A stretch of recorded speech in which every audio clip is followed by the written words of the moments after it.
Okay, hi guys, I'm Sarah, I'm part of Team Wild Welfare, and today I want to talk to you about our animal education program and the way that we have used it to advance accessible learning opportunities in animal care and welfare. Also, before I forget, a big thank you to the AfA team for inviting me to speak today. So we all know the world that we want to see. It's a world that is kinder to its animals and a world full of people who are as passionate but also crucially knowledgeable about animal welfare as we all are. But how do we achieve that? Have we got a clicker?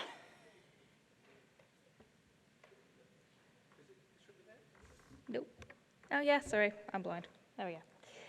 Okay, so before I get into the talk, just a little bit about wild welfare, who we are and what we do.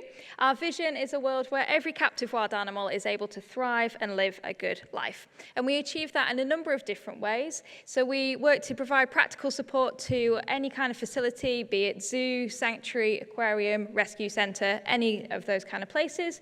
And we work to bring welfare to the forefront of all decisions made. And that's really important for us because we know that that is where those long-term sustainable changes are going to come from.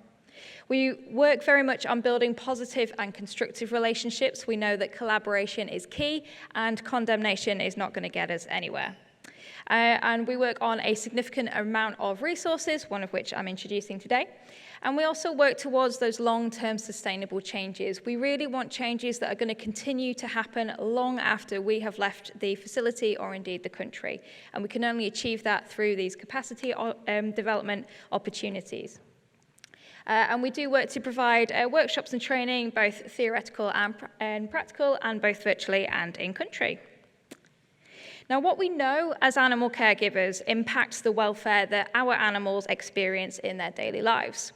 And the way that we can continually improve care standards and management practices for those animals lies in the knowledge and also the confidence of animal care staff. And these staff need to grasp not only the how, but also the why of management practices, and in order to ensure that longevity and that continued motivation of positive welfare changes. But sometimes understanding the why isn't that simple because of specific barriers which frustratingly exist. So barriers to learning about animal welfare are apparent in a variety of very frustrating ways. So animal welfare as a science is relatively young. I always say it's only as old as I am, take of that what you will. And it's constantly evolving and changing. So what we thought that we knew 5 or 10 years ago, even what I was taught back in university, is very different to what we know now. And it can be difficult to keep up with these changes. And also, it's a scientific subject, so the way in which the concepts behind it are actually presented can also be really intimidating and very difficult to actually apply to daily care practices. And a lot of the information out there is also only available in English, and a lot of people don't speak it, which is another limiting factor. And you've also got the costs associated with trying to access that information that you need. And all of these barriers are really frustrating, and they do limit the access to animal welfare information. And that can ultimately have that negative impact on animals under human care. So we at Wild Welfare always say that we work as much with people as we do with animals, and because ultimately it's the people who directly impact the care of captive or even domestic animals. And if we're able to base that care on science, on scientific fact and knowledgeable expertise, then we can accurately assess and drive forward improvements for care and management. But the issue is that long-held beliefs in how primary care management should be conducted often dictate how animals are cared for, and that can be based on historical values, it could be cultural perceptions, or sadly even managerial ego, rather than scientific evidence. So, for example, the notion that cleanliness equates to a high standard of welfare, but actually it results in sterile captive environments. So the more that we can improve accessibility to educational resources, the more that we can base our care practices on sound science. Now, during our work in project countries, we've often seen evidence of these barriers, and we've also seen firsthand the impact that educational opportunities can actually have on animal welfare when we address those barriers. So because of all this, we decided to create a resource to bridge that gap. And it was very exciting. So we wanted to make animal welfare information not only accessible, but also engaging and crucially applicable to care practices of the people that we work with. So after years of work creating the content and collaborating with educational experts and testing the program with our target audiences, we finally had a resource to launch that we knew was desperately needed. And this is it. So for those of you who haven't come across our program before, welcome to the Wild About Welfare Digital Education Program, to give it its full name. Here's a brief introduction to it. It was launched at the start of 2021, and it was created in conjunction with the University of Edinburgh and the John Machig International Centre for Animal Welfare Education. And together we wanted the program to be empowering, to ensure that animal care staff have the tools that they need to better understand the welfare needs of the animals under their care, and how that care that's provided is linked to the welfare that their animals experience. If you do want to check it out, do feel free to use that QR code. So the program consists of two complementary aspects. We've got the learning content, which is set out in 8 modules, which you can see here. And you do also then have a set of interactive quizzes at the end of each module. And that's the idea behind that, is to test what's been learned and give further examples that we couldn't necessarily use in our PDF learning content. So for example, videos. And there's also an introductory document to the program to help familiarize users with how it works and how it looks. And we do also have a glossary for definition of terms. And within the learning content, everything is broken up into these really manageable chunks of information, so it's not too overwhelming, and also it's not too boring to look at. And in terms of accessibility, yes, it really is free. I have so many people coming up asking whether it is a free resource, and it very much is, and it always will be. It's a super important aspect to ensure that availability of learning materials without those membership walls or those cost barriers. Now, it is accessible across a range of different devices, so if you wanted to use it on your laptop, on your tablet, or even on your smartphone, that is all possible. Again, using that QR code. Now, when it comes to languages, this was another really important part of the program. It wasn't just enough to have it in English, because we know that that is one of the barriers. So we do currently have it in 5 different languages, which makes me very happy. We've got it in English, Japanese, Vietnamese, Bahasa Indonesia, and Thai. And the Thai translation was very kindly supported by Mandai Nature, for which we're very grateful. And we're working on more languages all the time.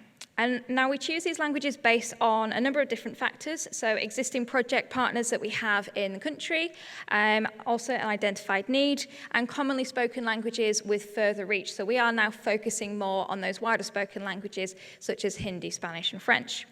And then also, crucially, funding that is available for those translations. So we wanted to bring in elements of the program which users could interact with. And we wanted them to be able to interact rather than just read through. So we achieved this in the learning content through question and scenario sections that we've got. So this little area here is one of the questions within the learning content itself, and that just breaks up that information a little bit more. But then we do also have our interactive quiz elements, which you can see here. These are really, really exciting, because they're not just question and answers. We've got true or false sections, we've got video content, tick boxes, picture selection activities, all sorts of different things. And these all help to really engage the users and introduce that fun element to the learning, whilst allowing people to challenge themselves. Now, since launch, the program has actually been used in over 70 different countries, so it is a slightly older slide, and we are hurtling towards 19,000 downloads, which makes me incredibly happy. It's been used in loads of different organizations and facilities, so we've got academic bodies, so for example, it's been used in the University of South Africa. We've got zoological facilities, zoos, sanctuaries, rescue centers, all of them using it, and even conservation projects. And we did even have someone reach out to us recently in a hospital who is also using it as a training program. And you can see from the quote here that people who go through the course, they are making tangible husbandry changes within their facilities if they work in one. And we're getting feedback like this from all over the world, which is fantastic.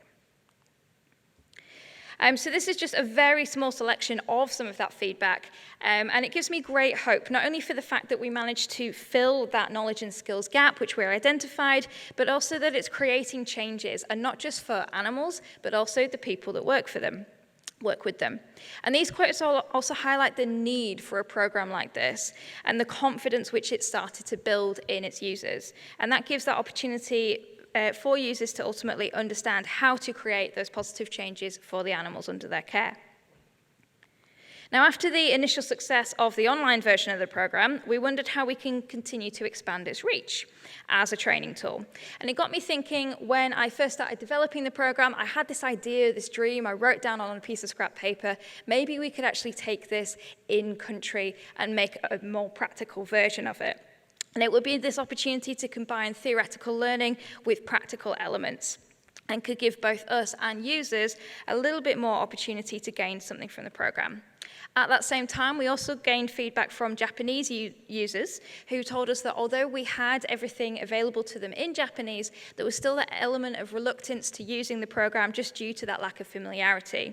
So this confirmed why this in-person training idea might be a good idea as an additional project. Now, with the pandemic hitting the world, it seemed like a pipe dream until very recently. So last year, the dream finally became a reality with the first 2 trial runs of our guided in-person e-learning program. I say e-learning because that's the term that we use in the organization for the project. Now, these 2 projects were hosted in Laos and Vietnam. And I have to say that although they were utterly exhausting, they were also really amazing to be a part of. And I got to see these incredible light bulb moments with the students where a concept was really solidified in their minds. And they were so excited to talk more about the problems that they'd encountered and the solutions with their peers. And these programs were set out as a 5-day intensive course held at a facility, so in these 2 situations, run by Free the Bears. And what was fantastic was we also invited animal care staff from other sanctuaries to come in and join into this program. And each day we would go through a module or 2 in the morning, both the theory and the interactive quiz. And then in the afternoon, we would then prepare a practical activity such as enclosure assessment, as you can see in the photos, or enrichment design, for example. And at the end, we handed them their certificates, and as you can see, they're all very excited to receive them. Now, to give you an idea of what this training looked like, this was the Vietnam course. Do look out for the wild elephant and gibbons who interrupted our training sessions on 2 occasions.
So after we ran the in-person courses, we took a little look at some of the opportunities that it created.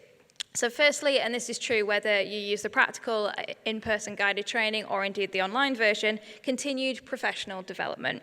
And through that, there's also this potential for modeling behavior, because in these incidences, we were actually training middle managers who were then able to take that information, bring it down to their other staff members, and bring everybody up to the same level. And that actually surpassed further barriers such as the inability to read or a lack of internet access.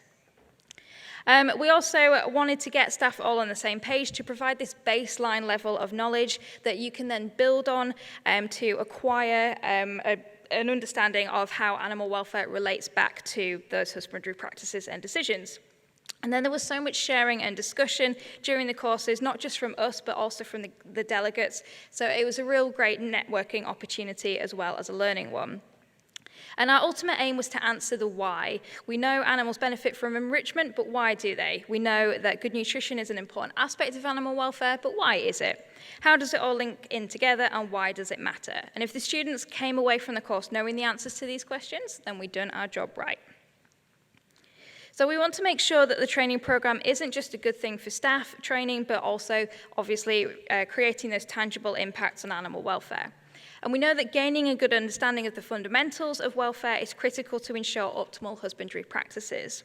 And this knowledge enables users to drive forward those practical management changes.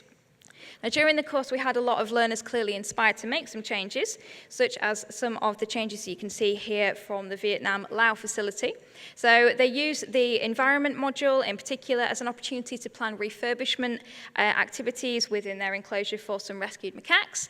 And after we left, they did actually want to introduce some thermoregulatory conditions. So they added trees into the enclosure so the macaques were able to thermoregulate by themselves.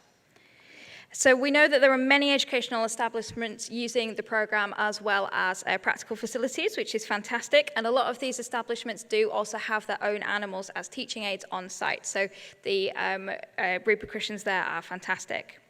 Now, looking to the future of the program, we have lots of plans to continue including increasing reach and usage.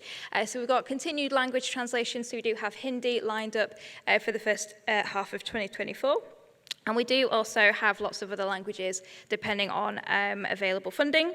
And we are also then looking to revamp the program and just include a little bit more information where we can, as well as continued rolling out of the practical program.